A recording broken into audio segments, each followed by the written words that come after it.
Hi, this is Kerry Artak with Wicked Stocks, bringing you your weekly Bitcoin analysis for the week, I might add, of Monday, June 22nd, 2026. And so, long-term channel bottom, 8.5, 9-year structure. We did close below about a month ago and sprung back the following week. So that oftentimes when you get a significant long-term sell signal like that and the market rejects it, you can anticipate then a continued holding of this structure and longer term upward continuation.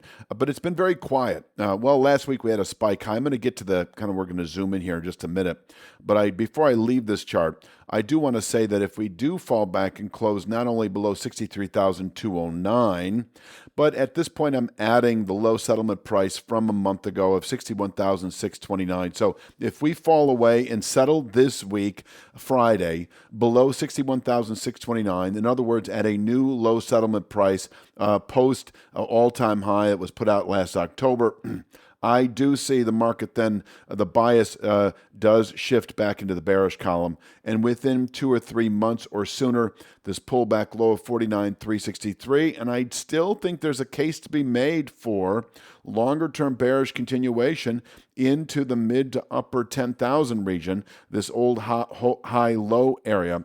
Now, of course, you've got levels on the way down, and 49,363 is not to be ignored. You could see a possible, a very rough head and shoulders process that could play out here, where we could bottom out in the upper 40,000 area and then round up on a longer term basis. But I wouldn't, let's put it this way, if you own Bitcoin and your time horizon is anywhere from 2 to 3 weeks out to 6 to 9 months, I would lighten up on the long position.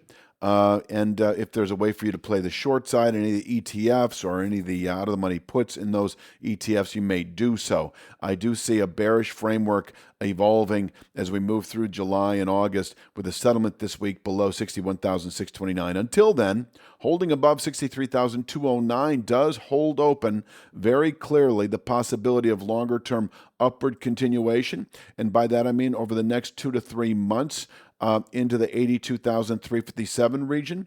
And as we continue into later year, perhaps 96,439 is this former channel bottom we settled below back in January that set off the sell signal, anticipating this long-term support at 63,209.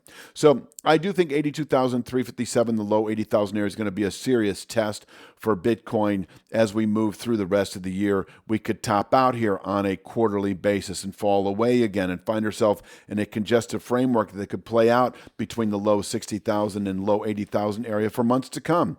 But it would be a settlement above 82,357. I think that would indicate not only what is now in the mid 90s pretty quickly within 2 or 3 months, but I do think that is an early indication for likely upward continuation back into the low 120s, this long-term wave count. Do I even show it properly anymore? I don't think I do. I don't have the math there, but it is nothing more than taking the 21 high, subtracting from it the extreme 22 low, this full swing, and then adding that distance back to the 21 high, and that was 122 and change, 122,000 and change, and that high was 126,281. So this was a big test of long-term resistance. We fell away. We also then closed below the channel bottom. We fell away. We closed below this long-term, nearly 10-year channel bottom a month ago, but sprung back the following week, and it was the rejection of that sell signal that stabilized this market, and I think maintains the low 80,000 region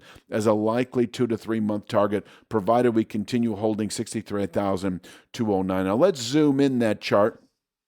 Last week's high of 67,271 has pivot point qualities into July. If we can close this week above 67,271 within 3 to 5 weeks, within a month or two. Now, this former channel bottom is converging, as it turns out, by the second week of August. So, it really is a settlement above 67,271 within 1 to 2 months we should see 82,357, which I consider to be a 2 to 3 month likelihood anyway, above this long-term channel at 63,209. You can see we closed above it the following week, and it has been pretty much roughly holding the last week or so.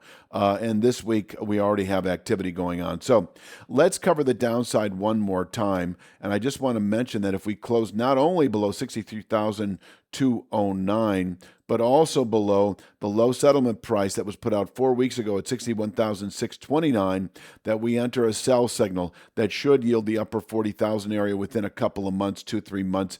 And yes, I think over the following full year, I would not be surprised to see the mid to upper 10s where we could put out a long-term low. But that scenario I'm not expecting. I am expecting below 49,363. I'll put it that way.